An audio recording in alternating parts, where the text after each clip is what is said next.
जूते ने मोची की किस्मत चमकाई। एक शहर में एक मोची अपने परिवार के साथ रहता था। उसके घर के पास ही उसकी छोटी सी दुकान थी, जहां वह जूते बनाने और बेचने का काम किया करता था।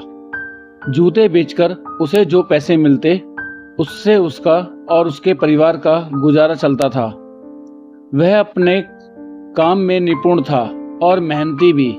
इसके बावजूद भी एक समय ऐसा आया कि जब उसके जूते बिकने कम हो गए।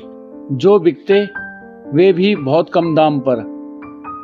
उचित दाम ना मिल पाने के कारण उसका धंधा मंदा चलने लगा।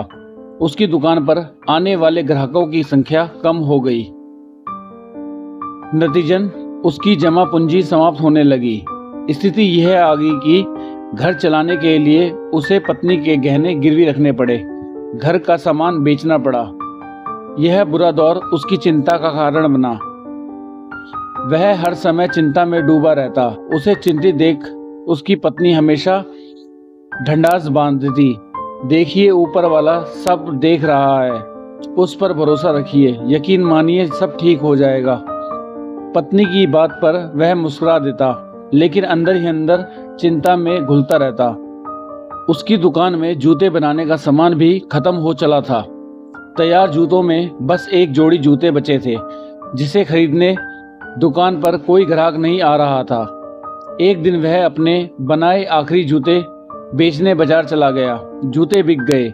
जो पैसे मिले उससे उसने घर की जरूरत का कुछ सामान खरीदा और घर वापस आने लगा। रास्ते में उसे एक गरीब बूढ़ी औरत दिखाई दी। उसने कुछ पैसे देकर उसकी मदद की और घर चला आया। शाम को जब वह अपनी दुकान में गया तो देखा कि वह चमड़े का बस एक छोटा टुकड़ा बचा हुआ था। उस टुकड़े से सिर्फ एक जूता बन सकता था। उसने जूते बनाने के लिए चमड़ा तो काट लिया, लेकिन रात हो जाने के कारण जूते नहीं बना पाया। अगले दिन जूते बनाने का सोच वह घर आकर सो गया। अगली सुबह जब वह दुकान पर गया तो चकित रह गया। जहां वह चमड़ा काट कर रख गया था, वहां बहुत ही सुंदर जूते रखे हुए थे। इतने सुंदर जूते उसने कभी देखे ही नहीं थे। उन्हें बेचने जब वह बाजार गया तो उसे उसके बहुत अच्छे दाम मिले। वापसी में घर के लिए कुछ सामान के साथ ही उसने जूते बनाने का सामान भी खरीदा। कुछ पैसे उसने जरूरतमंदों को दान में भी दिए। उस रात उसने 2 जूते बनाने के लिए चमड़ा काट कर रखा। अगली सुबह दुकान में उसे 2 जोड़ी सुंदर जूते मिले। वह हैरान था। जब उसने यह बात अपनी पत्नी को बताई तो पत्नी बोली, देखा, मैंने कहा था ना कि ऊपर वाला सब देख रहा है। उसका ही आशीर्वाद है कि कोई नेक दिल इंसान हमारी मदद कर रहा है। मोची के चमड़े काटकर छोड़ने और फिर अगले दिन बने बनाए जूते मिलने का सिलसिला जारी रहा। 1 से 2, 2 से 3 और फिर रोज उसे कई जोड़ी जूते मिलने लगे। वे जूते ग्राहकों को बहुत पसंद आने लगे। बाजार में उसका नाम हो गया और उसकी दुकान में ग्राहकों की भीड़ लगने लगी। अच्छे दाम में जूते बिकने से मोची ने अच्छा खासा पैसा कमा लिया। उसकी आर्थिक स्थिति सुधर गई। वह और उसकी पत्नी सदा मन ही मन उन नेक दिल लोगों का धन्यवाद करते रहते थे, जो रोज रात उनकी दुकान पर आकर जूते बना जाते थे। एक दिन मोची की पत्नी बोली, इतने समय से कोई हमारी इतनी मदद कर रहा है और हमें उनके बारे में कुछ भी पता नहीं। क्यों ना आज रात जागकर हम दुकान की रखवाली करें और देखें कि कौन रोज हमारी मदद के लिए आता है। मोची को पत्नी की बात जच गई। उस रात दोनों सोए नहीं, बल्कि दुकान में जाकर छुप गए। कुछ घंटे इंतजार करने के बाद उन्होंने देखा कि खिड़की के रास्ते 3 बोने दुकान के भीतर आए और गीत गुनगुनाते हुए कटे हुए चमड़ों से जूते बनाने लगे। मोची और उसकी पत्नी उन्हें छुपकर देखते रहे।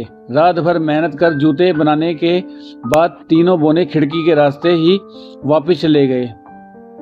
उनके जाने के बाद मोची और उसकी पत्नी आपस में बात करने लगे।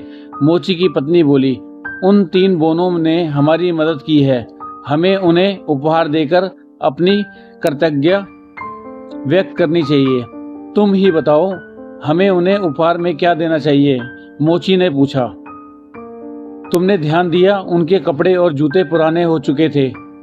मैं उनके लिए नए कपड़े सिल देती हूँ और तुम उनके लिए नए जूते बना देना।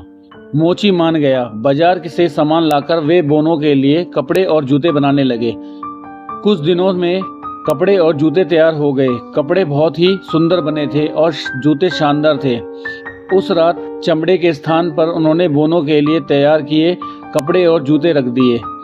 रात जब तीनों बोने दुकान के भीतर आए तो चमड़े के स्थान पर अपने नाप के कपड़े और जूते देखकर बड़े खुश हुए।